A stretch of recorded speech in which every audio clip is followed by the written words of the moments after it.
오늘 하루 종일 비가 정말 많이 왔죠. 지금도 많이 오는데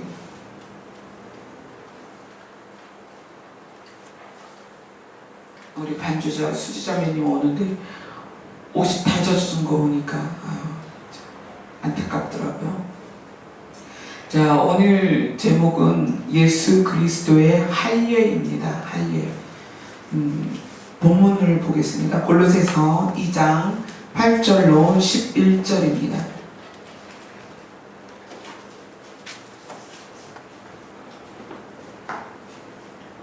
골로새서 2장 8절로 11절입니다. 신약성경 326페이지에 있습니다.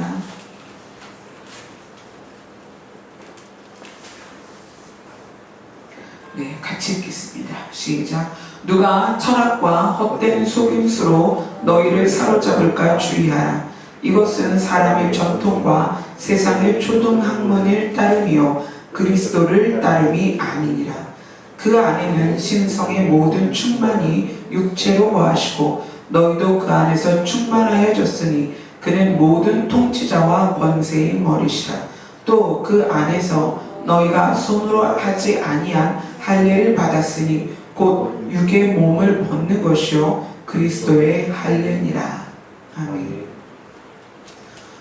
예수님은 이 땅에 오셔서 우리 대신 감당하신 게 굉장히 많습니다.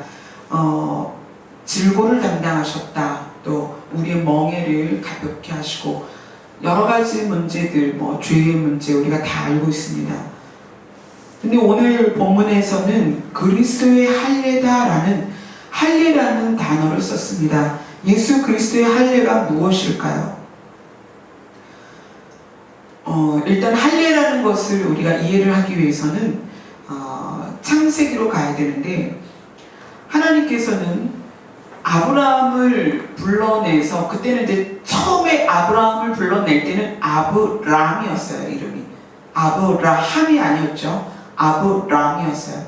아브라함을 불러서 하나님께서 지시한 땅으로 가게 하시고 그곳에 머물면서 하나님이 아브라함에게 여러 가지 약속을 하십니다. 창세기 그런 과정들이 쭉 나와요. 그리고 하나님께서 아브라함에게 뭘 약속하시냐면 너의 자손이 하늘의 별같이 바닷가의 모래같이 많아질 거다. 이렇게 얘기를 하셔요. 그럼에도 불구하고 아브라함에게는 자손이 없었습니다. 쭉 지나면서 그래서 이스마엘이라는 자손을 보죠.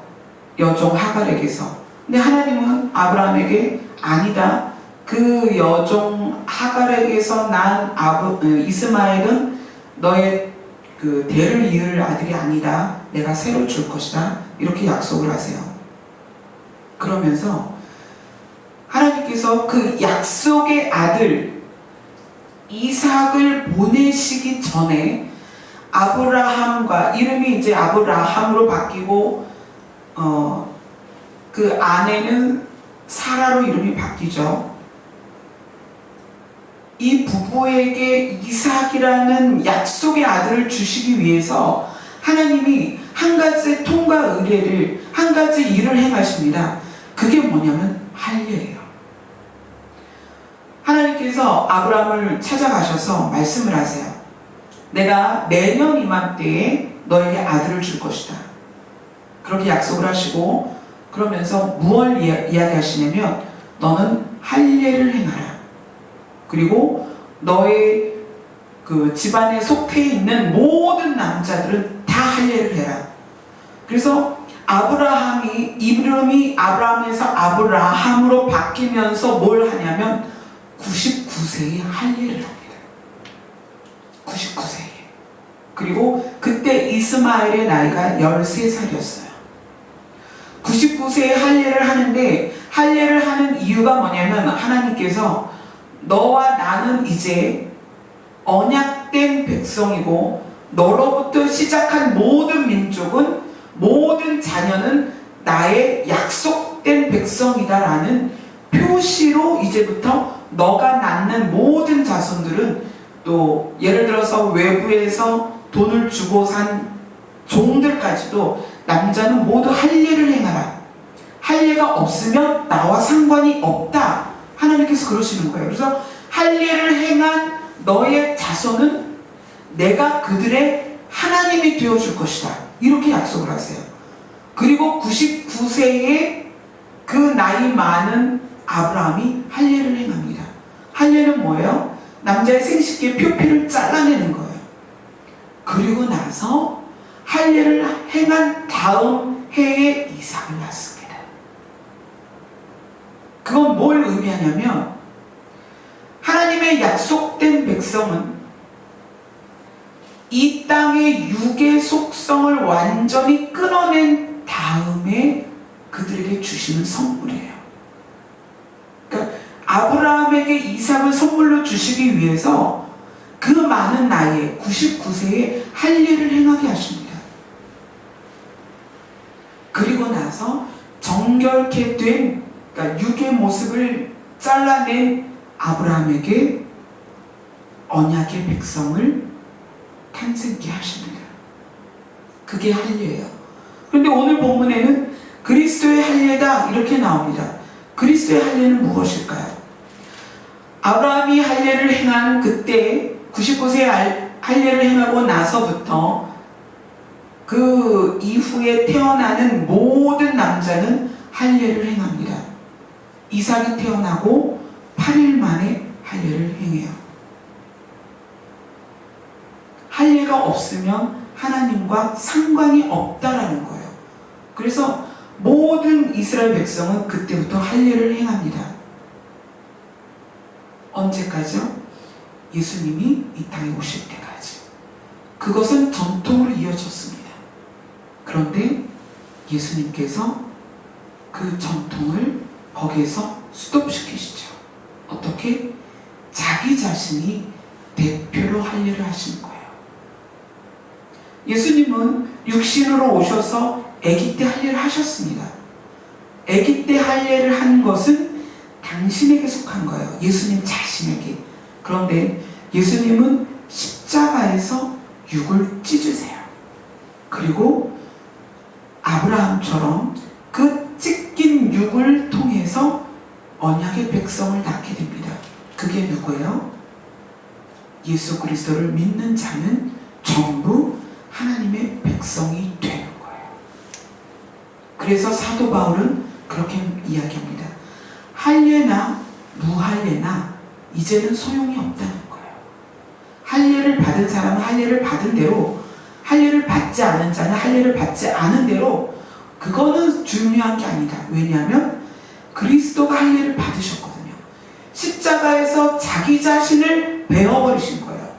할례가 뭐라 그랬어요? 남자의 생식기의 표피를 잘라내는 거예요. 그리고 육을 찢어서 나는 이제 하나님의 백성이다, 나는 언약의 백성이다 라는 표를 자기 몸에 가진 겁니다. 근데 예수님께서 십자가에서 자기 자신의 몸을 찢으시고 그 이후에 예수 그리스도를 통하여 우리 모두가 언약의 백성이 되는 거예요. 약속의 백성이 되는 거고요. 하나님과 상관 있는 하나님의 자녀가 되는 권세를 받게 된 거예요. 그래서 이 골로새서에서 사도 바울이 말하고 싶은 건 뭐였냐면, 철학, 헛된 속임수 또는 초등학문, 사람의 전통, 이런 게 뭐냐면 유대인들은 할례를 받지 않으면 구원받지 못한다고 생각을 하는 거예요. 그러면 할례가 없는 이방인들은 어떻게 구원받겠느냐는 거예요.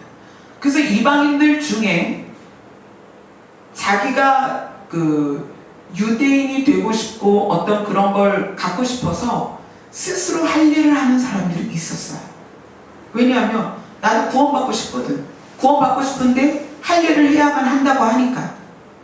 그래서 바울이 그런 거에 대해서 할례와 무할례, 할례가 없어도 되는 거에 대한 할례나 무할례에 너희들이 마음을 뺏기지 말라는 거예요. 자, 여러분, 우리는 교회를 다니면서 장로교, 감리교, 성결교, 순복음 여러 교파들이 있잖아요. 그러면 그런 교단이나 교파에 따라서 교리들이 좀 달라요. 근데 목사님들이 모여가지고 그 교리 때문에 막 목에 핏대를 세우고 싸워요. 이게 맞다. 어떻게 어떻게 뭐 주일날 이럴 수가 있느냐, 뭐 어떻게 할 수 있느냐, 막 그런 걸로 싸워요. 사도 바울은 그런 걸 가지고 초등학문이다 그렇게 이야기하는 거예요. 그런 게 무슨 상관이 있니? 장로들의 유전 그게 무슨 상관이 있니? 예수 그리스도 한 분이면 모든 게 해결된다는 거예요. 자, 성경을 한번 봅시다. 고린도전서를 한번 가보세요.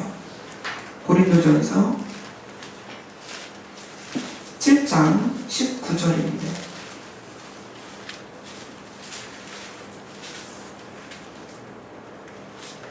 고린도전서 7장 19절 같이 읽습니다. 시작. 할례 받는 것도 아무것도 아니요 할례 받지 아니하는 것도 아무것도 아니로되 오직 하나님의 계명을 지킬 따름이니라.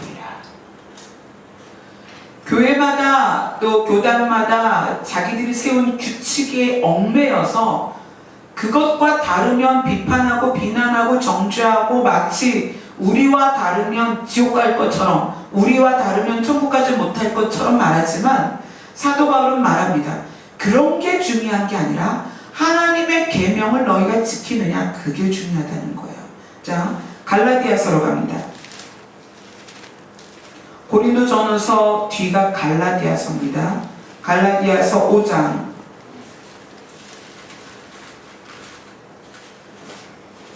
6절입니다. 5장 6절 같이 읽습니다. 시작. 그리스도 예수 안에서는 할례나 무할례나 효력이 없을 때 사랑으로서 역사하는 믿음뿐이니라.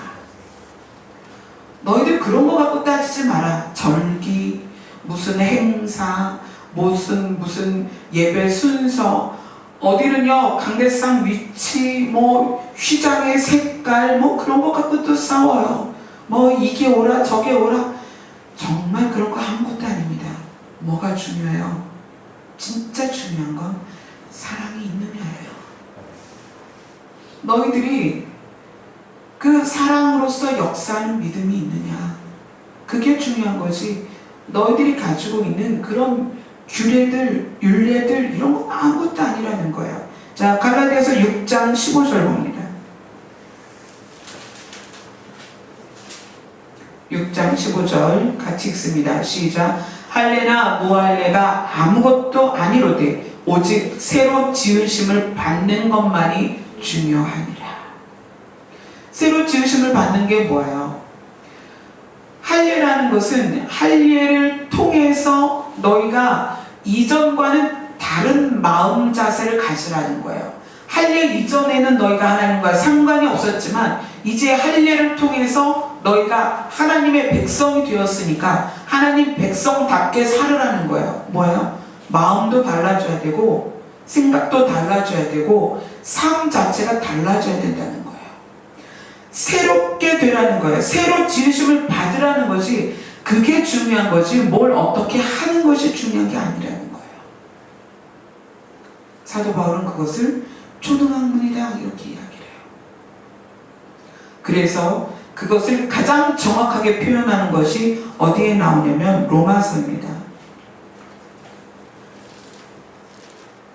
아까 우리 고린도전서 봤죠? 그 앞에가 로마서예요.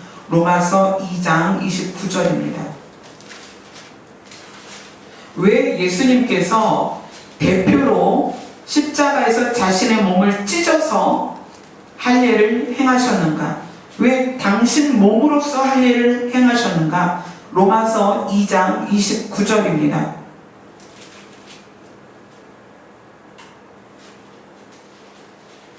로마서 2장 29절입니다. 예, 같이 읽겠습니다. 시작. 오직 이면적 유대인이 유대인이며 할례는 마음에 알지니 영에 있고 율법 조문에 있지 아니한 것이라. 그 칭찬이 사람에게서가 아니요 다만 하나님에게서니라.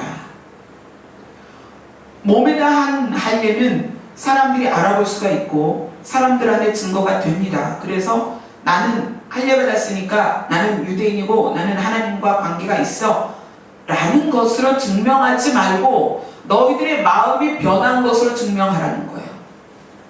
몸에다 하는 것이 아니라 마음에다 하는 것이다. 왜냐하면 예수님이 대신 대표로 우리 모두의 할례를 당신 몸에다 하셨습니다. 십자가에서 당신 몸을 찢으셨어요. 자, 이스라엘이 그때까지는 매일 드리는 제사가 있었습니다.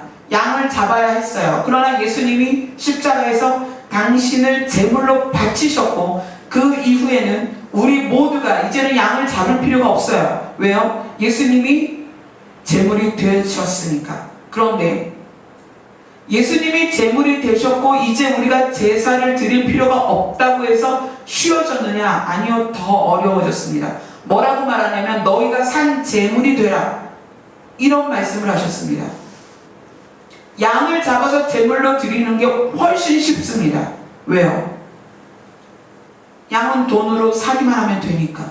그 양을 죽이면 저 사람이 양을 드려서 제사를 지냈으니까 저 사람의 죄는 사함을 받았어, 이렇게 증명이 돼요. 그러나 우리 자신이 제물이 되는 건 어렵습니다. 너희 자신이 산 제물이 되라는 거예요.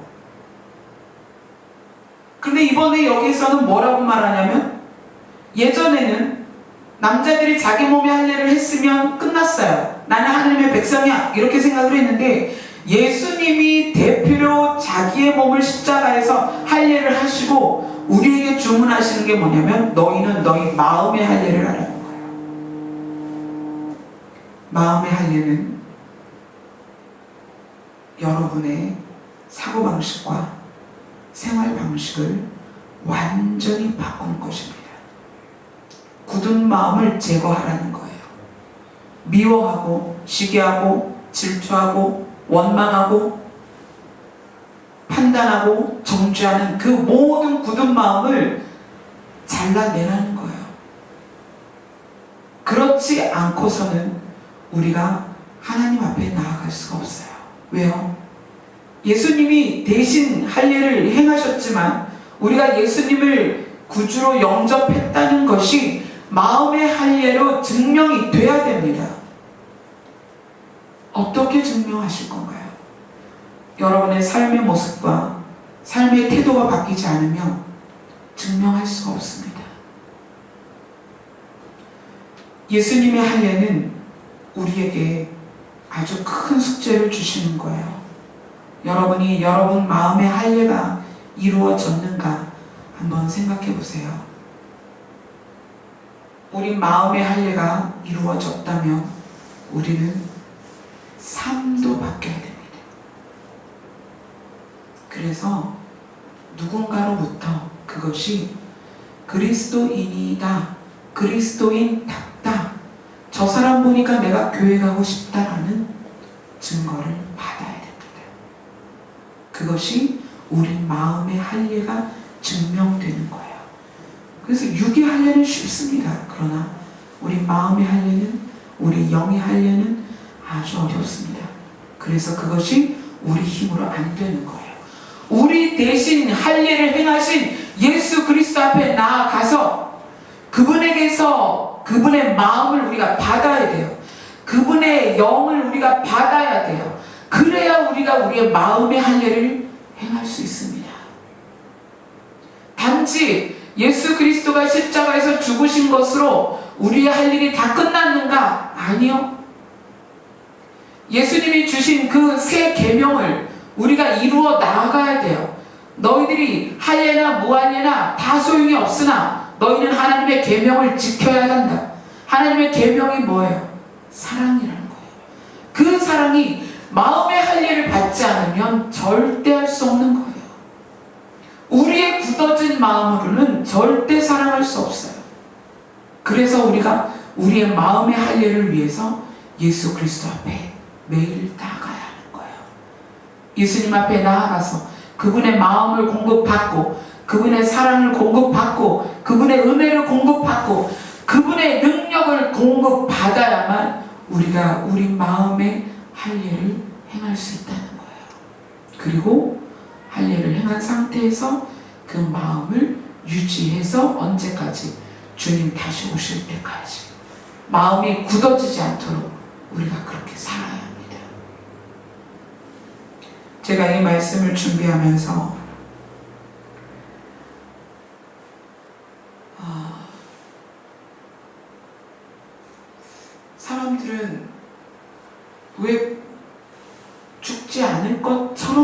살까 하는 생각을 했어요. 죽지 않을 것처럼. 그러니까 하나님의 심판대 앞에 안 설 것처럼 산단 말이에요. 주중에 말레이시아 선교사님하고 대화를 하면서 말레이시아 선교사님이 그런 얘기를 하세요.